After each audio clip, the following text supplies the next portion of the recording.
Good day po, si Brian po ito ng Kid and Dad Motovlog. Welcome back to our channel, doon sa mga matagal na po natin taga-subaybay. And welcome po doon sa mga bago pa lang yan. So for today po, sobrang excited natin kasi today, i-break in natin siya. Samahan niyo po kami for today. Gear up lang po kami and kita-kita tayo sa daan yan.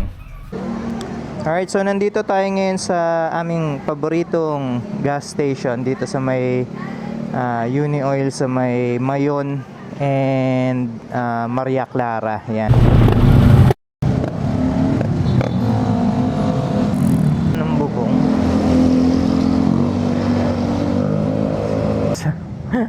Hindi mo pa diniretso, tumigil. Lumagpas ka na rin. Nandito na tayo sa Manila Yacht Club. So, parang sobrang active lahat ng repair cells ng katawan. Kasi wala silang ibang ginagawa eh. Wala silang i-digest na pagkain. So, ang gagawin nila, i-repair lang nila yung mga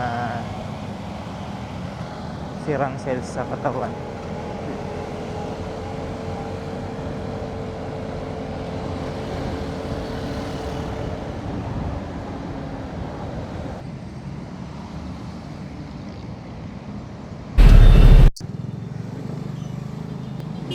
Po lagi.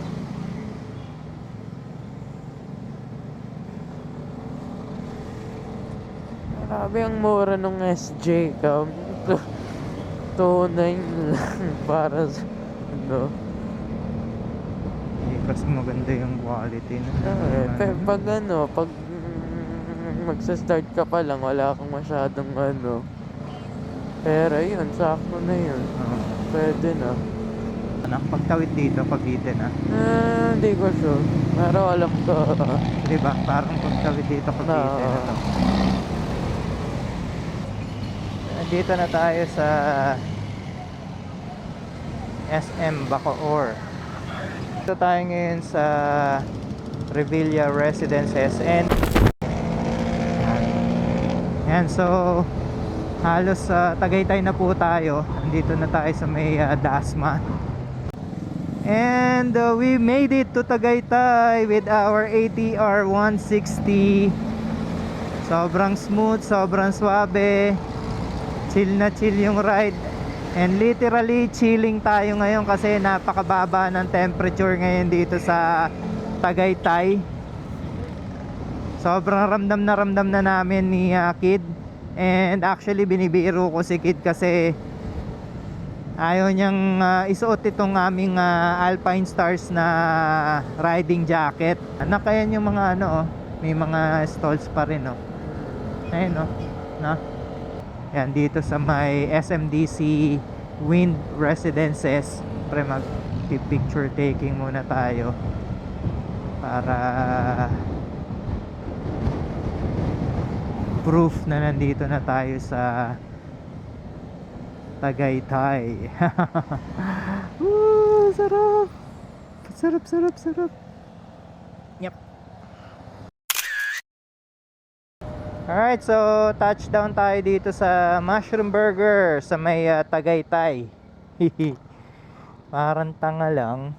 Mushroom Burger, Tagaytay. Mahal kasi yung mga ano eh.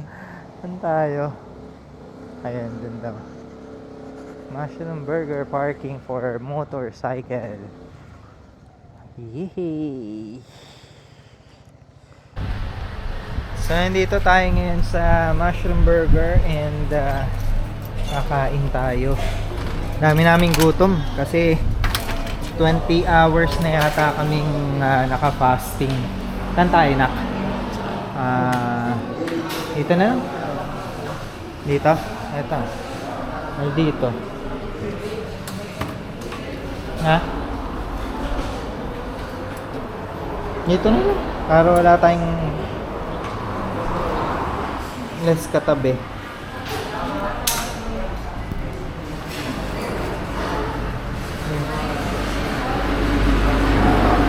Nakli ka. So yun, same menu lang naman dito. compared dun sa West Avenue. Fried chicken with spaghetti.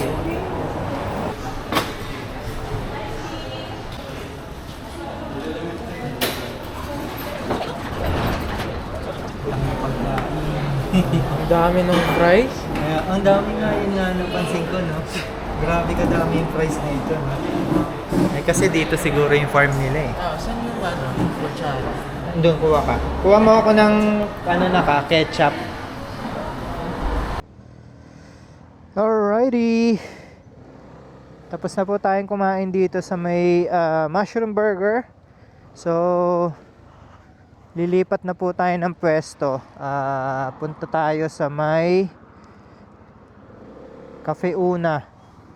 So, napaka-lamig. Sumusuot sa jacket, sumusuot sa gloves. So, si QJ Motor nga po pala, just an FYI, do sa mga hindi kilala si QJ Motor, si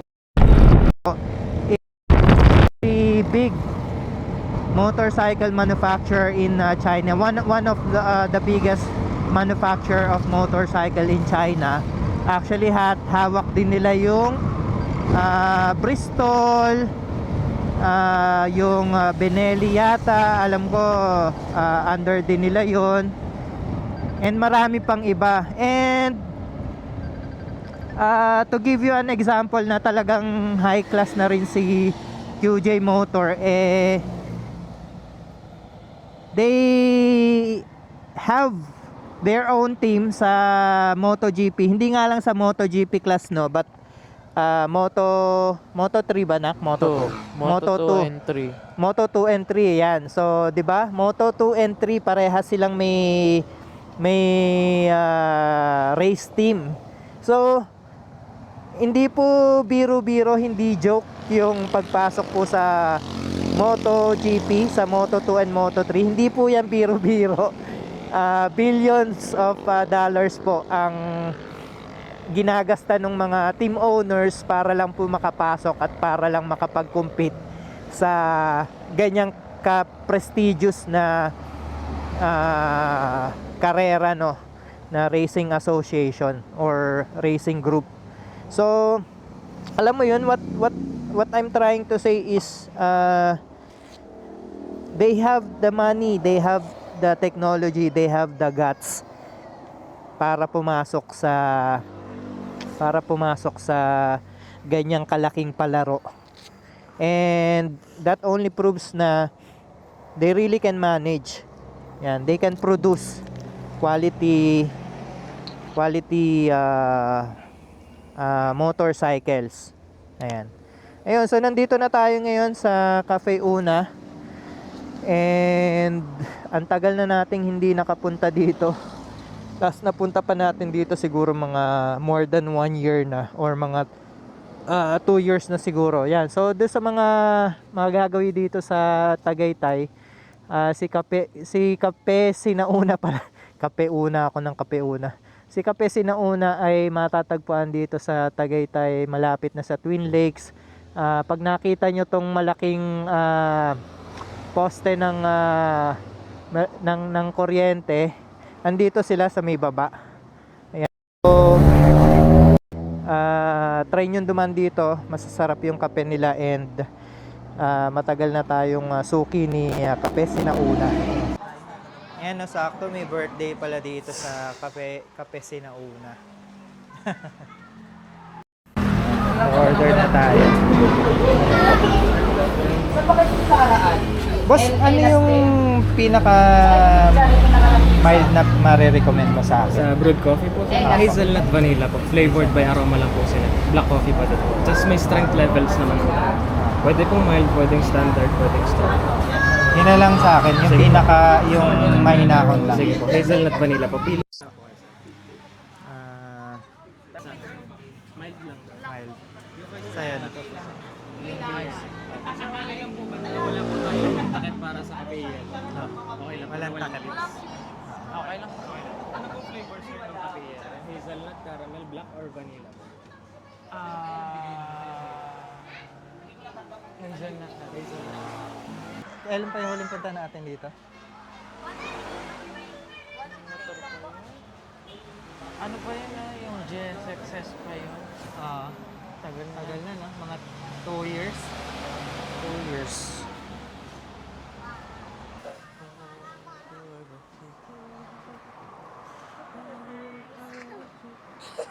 Hi guys, welcome to my vlog. Bilis. Bilis na. Hi guys, welcome to my vlog. Welcome to my vlog. Ba't nandito kayo? Ba't nakasilip kayo? Anong pinapanood nyo? Gutom na. Ito. Mag-ano? Magmamakdo? Magmamakdo? Bibigyan ko kayo ng tag 5 piso. Ako ang dalawang pili mo. Thank you.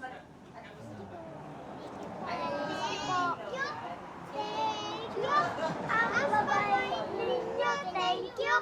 Wow, may pakanta pa kayo ah. Yan o. So kahit bawal yung kape sa atin, magkakape tayo dahil nasa Tagaytay tayo.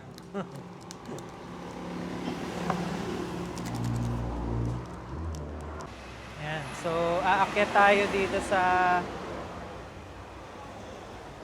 tambayan dito sa taas.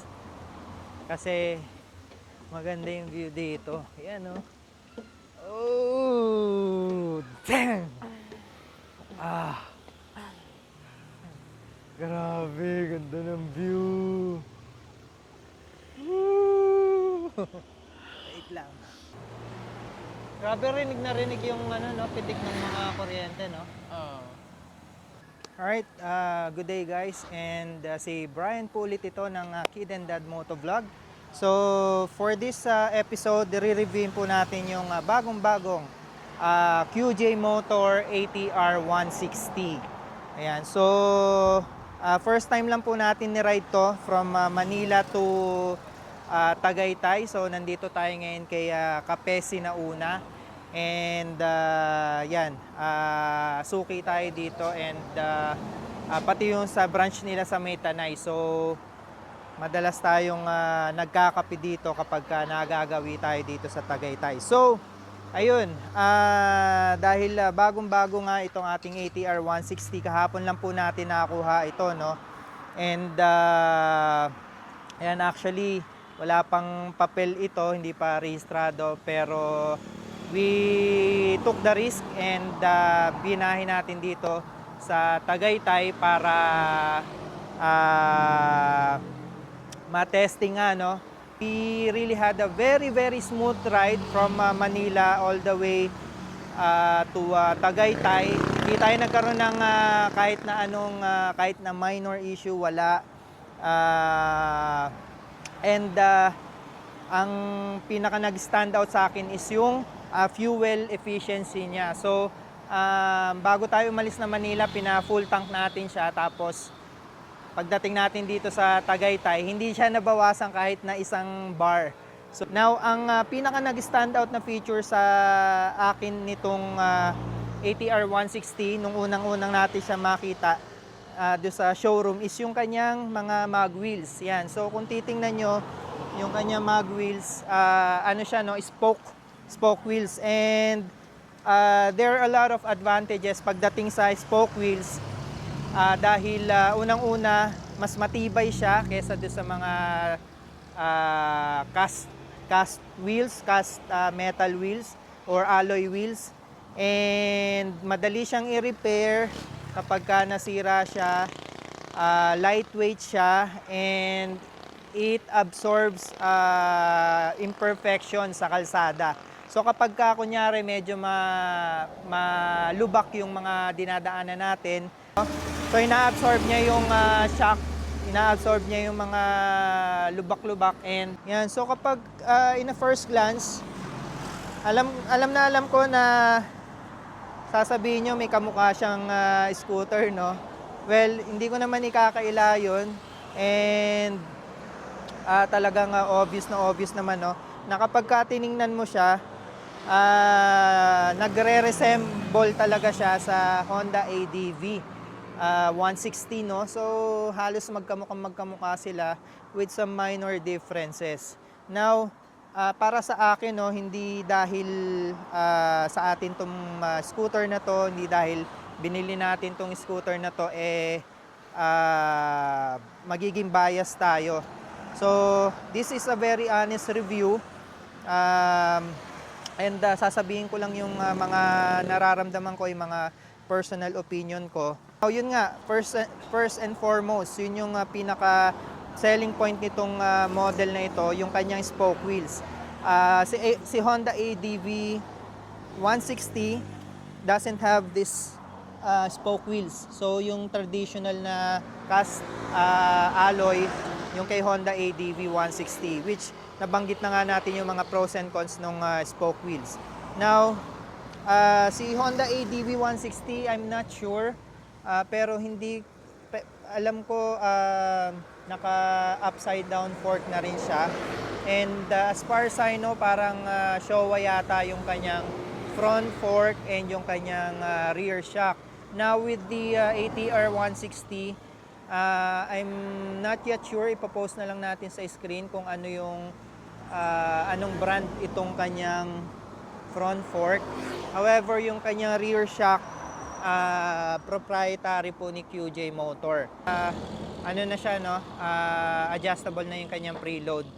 Yan. Now, since pinag-usapan na rin natin yung front fork and rear shock niya, pagkakatanda ko nung last time na nakagamit tayo ng Honda ADV 160, medyo may pagka malambot talaga, soft talaga yung kanyang rear shock and front fork. With the ATR 160, malambot din naman siya, however not to the extent na medyo plushy na siya, no. May pagka-firm pa rin yung kanyang suspension, and actually mas gusto ko yun kasi mas gusto ko yung medyo sporty siya, and medyo may corner natin kahit papano, no, kahit hindi talaga pang cornering tong scooter na to. Headlight. Yan. Tingnan natin yung kanyang headlight, i-on natin. Okay, so yung kanyang headlight, meron siyang DRL na parang kilay na pataas. Sobrang premium nung dating niya. Now, buksan natin yung makina para makita natin yung kanyang headlight. Yan, yung kanyang headlight, 4 na piraso, no? Lahat siya projector type. Yung kanyang low beam, yung dalawang nasa side. Ayan, dalawang nasa side yung kanyang low beam. And pag hinay natin siya, ayan, yung dalawang nasa gitna naman. Kung titingnan mo, sobrang liwanag niya, yan, maliwanag yung high beam. However, doon sa low beam, to be honest, medyo bitin ako ng konti, no. Ang maganda doon sa low beam niya, medyo malawak yung sakop. Teka, i-on ulit natin siya para makita natin. Ayan, no. Medyo malawak yung sakop nung ilaw niya, nung low beam. However, nahihinaan ako sa kanya. To be honest, medyo mabibitin siya, no? Medyo kakapusin siya, lalo na pagka sobrang dilim ng mga dadaanan natin. So, I think kailangan mong kabitan ng mini driving light itong scooter na to. Pero ito, since nandito na rin tayo sa bandang harapan, tingnan natin tong kanyang windscreen. Yan. So, na-adjust din siya. Yan, natataas. Sorry, hindi ako pagsalita na maayos. Nasa leeg ko yung camera natin. Ayan, so, na-adjust din siya, up and down. Yan, isa sa mga nagustuhan ko rin dito yung kanyang front caliper. 2-pot, and sobrang angas ng pagkaka-design, no? QJ Motor. So, proprietary ni QJ Motor. And, ang isang maganda sa kanya is braided hose na siya. Yan. Bihira kang makakakita sa ganitong price point at sa ganitong displacement na scooter na kakabitan ng braided brake lines, no? So braided brake lines, ginagamit lang yan most often sa mga high-end na models and sa mga track ready na models, no, yung mga pinangkakarera. Ito, napakagandang addition, napaka-generous ni QJ Motor, kinabitan nila ng braided brake line. And kung titingnan natin yung kanyang rotor disc, no, napaka-solid, napaka-angas, oh. Ang ganda ng design niya and sobrang sporty ng dating niya. May pagka-flower type siya. So ito yung kanyang ABS plate or yung para sa ABS niya and TCS na rin. Ayan. So dual channel ABS nga pala siya, no. Yun yung kagandahan sa kanya, isa sa mga additional na features niya, Ayan.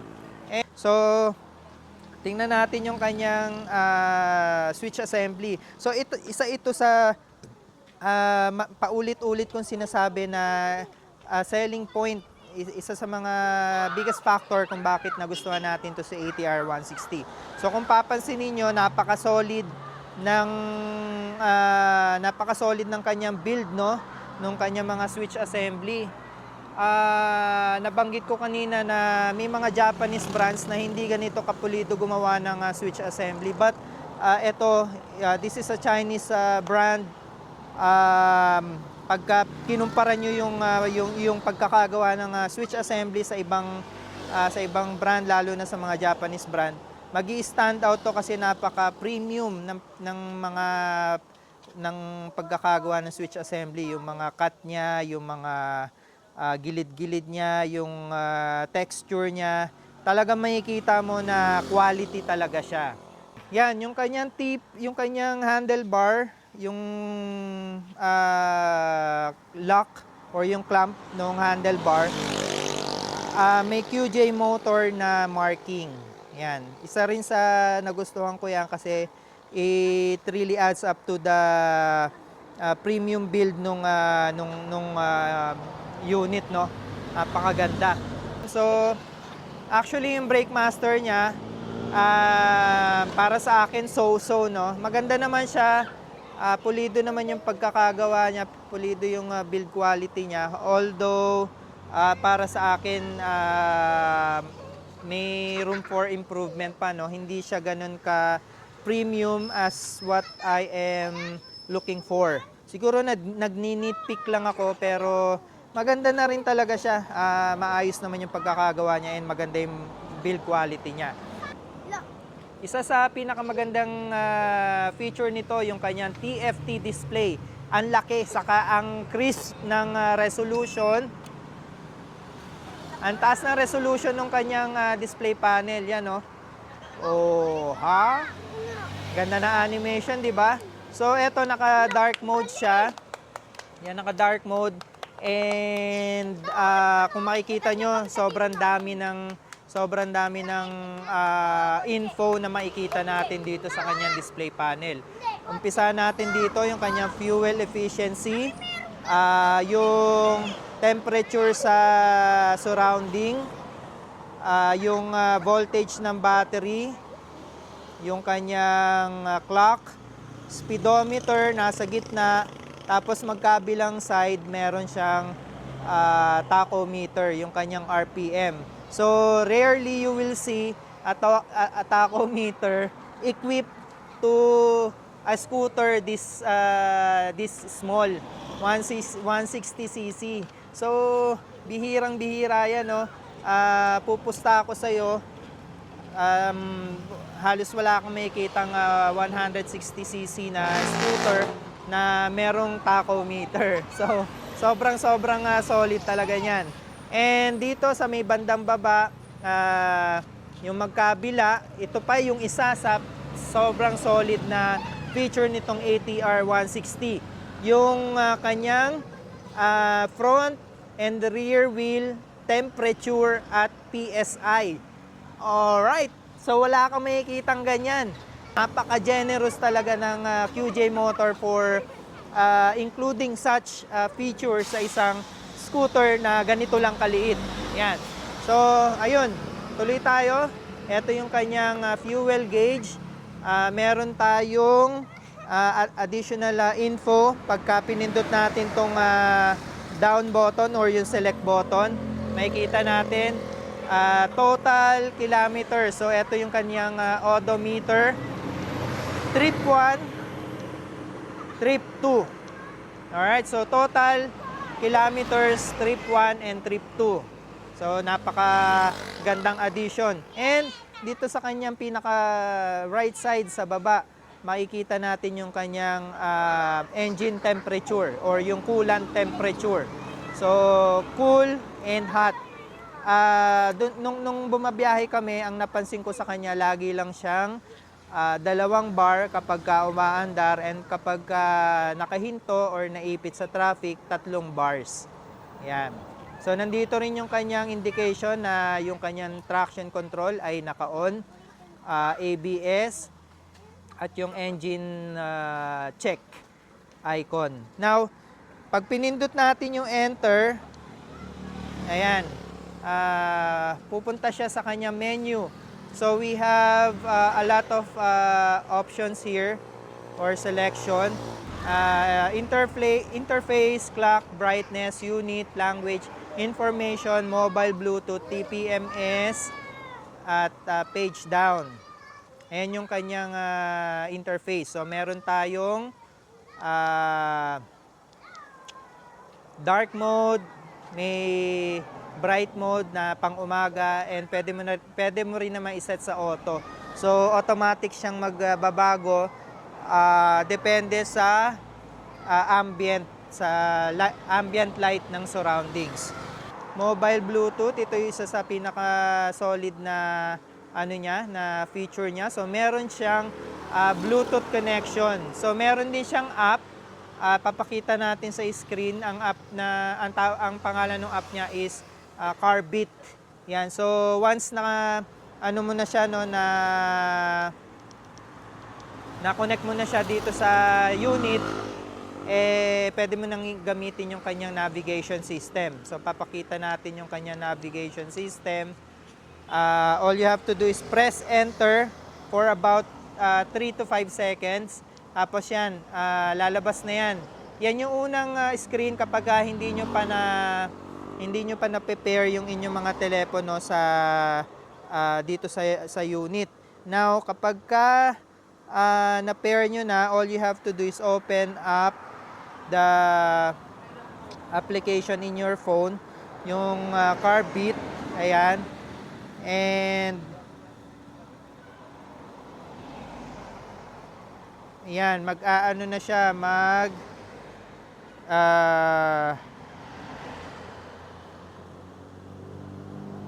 ayan, no?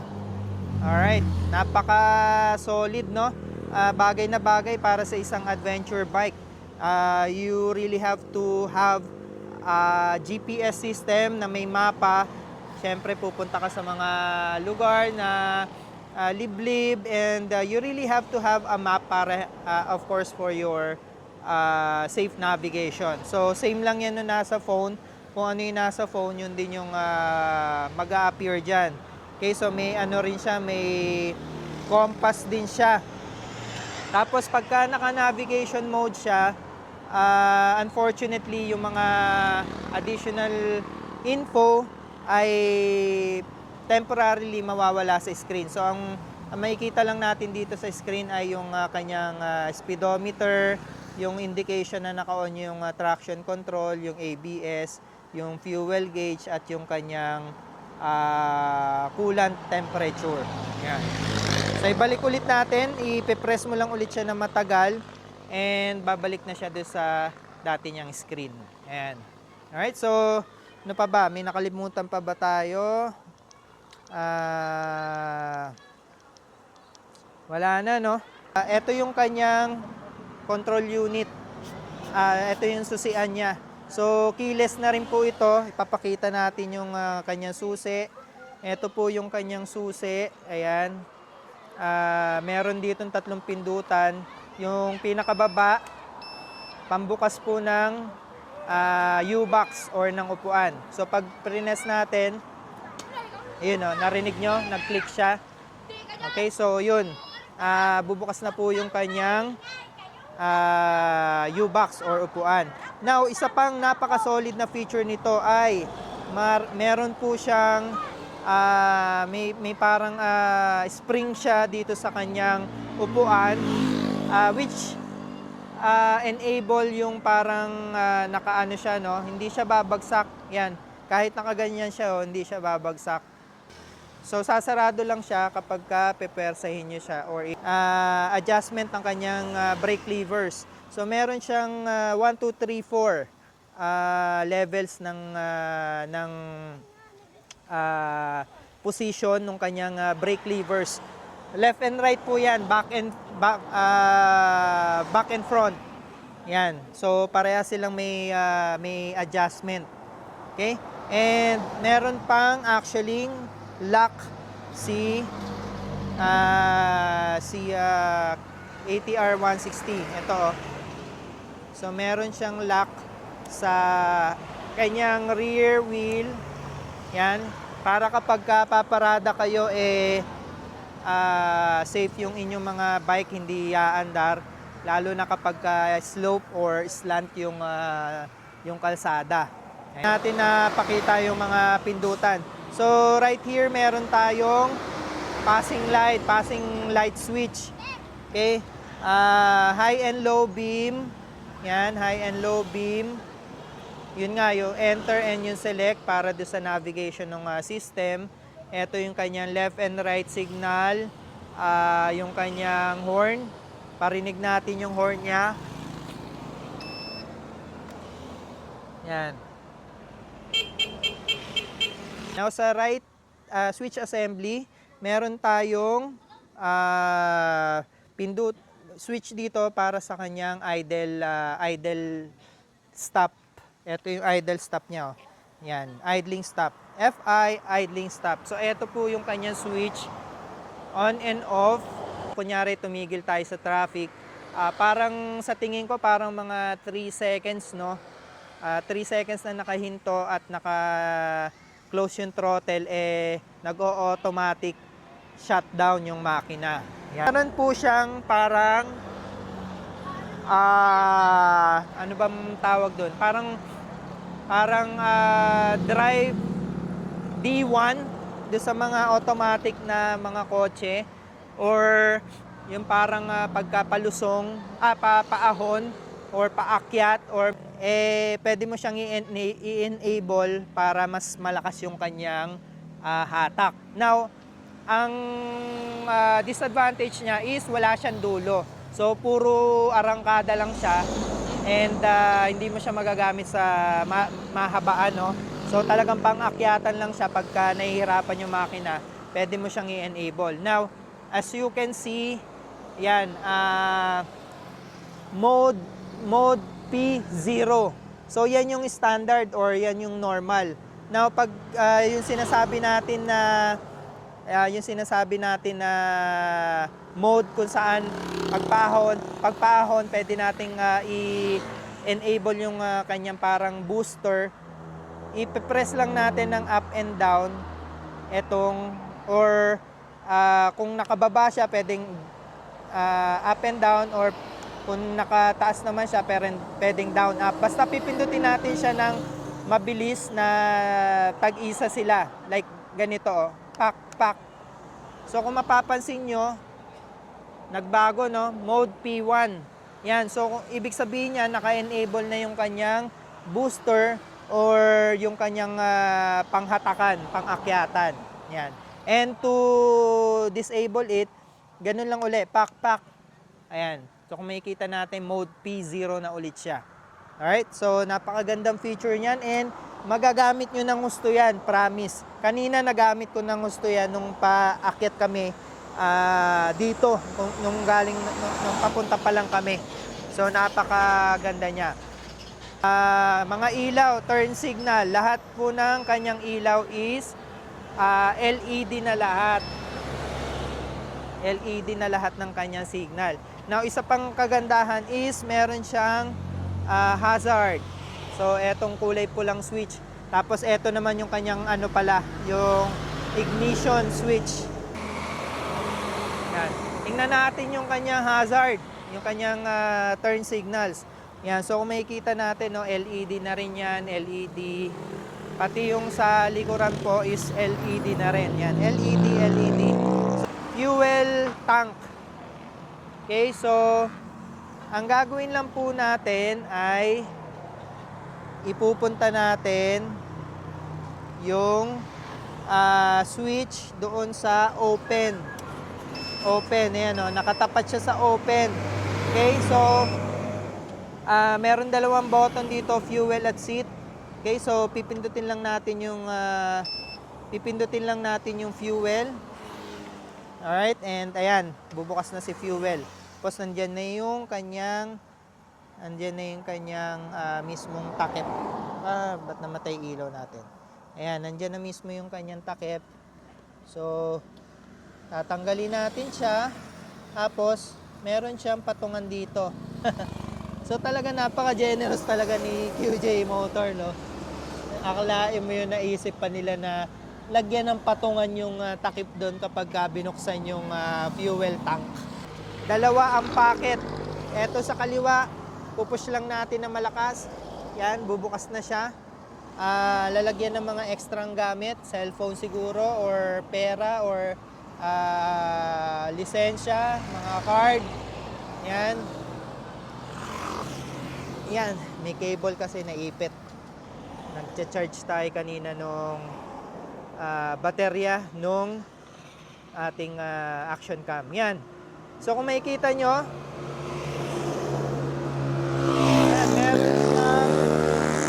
meron siya charger, no? May charging port siya.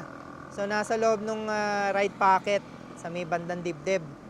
And kung makikita natin, meron siyang USB Type A at USB Type C. Tapos eto naman, meron siyang retractable na pillion footrest. So napakaganda rin ng pagkakagawa, ang premium din, no, bakal. Eto yung kanyang radiator. Okay, napakaganda rin ng design ng cover ng radiator. Meron siyang heat guard na plastic sa dulo. Ay, ito bakal yata, o bakal, malamig eh. So, bakal yung dulo at plastic yung kanyang heat guard. So, kung makikita natin, napaka-premium din ng pagkakagawa niyan, and talaga namang hindi mo makikitaan na cheap yung mga materials na ginamit dyan. Rear caliper. Single pot pero napakalaki ng kanyang piston. So, tingnan natin yung size ng goma bago natin makalimutan. Yung harapan ay 110/80. At yung likuran naman po ay ilawan natin, hindi ko makita. Yung likuran naman po ay 130/70 by 13. Yung kanyang rear fender at yung kanyang plate holder, sobrang premium din po. Kung makikita nyo, may mga extra texture siya. Talagang pinag-isipan and hindi tinipid, no? So, makikita nyo na mukhang premium na premium talaga siya. So, kung makikita nyo yung kanyang taillight, alam ko kung fan kayo ng Ducati, sasabihin nyo na parang taillight ng Panigale, no? Alright, so yan yung kanyang yung kanyang preno kapag pine-press. Upuan, dalawa po yung texture yung kanyang upuan. Etong black part is parang yung normal na tela ng mga upuan ng mga motor. Tapos yung gray na nakikita nyo, para siyang tela, no? Meron siyang hump dito, may bahagyang hump siya dito. Siguro for the pillion seat not to move around, hindi siya dudulas. Kunyari namreno ng malakas si driver. Yan. And yung cover ng kanyang CVT, may may logo ng QJ Motor and silver siya. So, silver, tapos ito parang plastic tong mga to.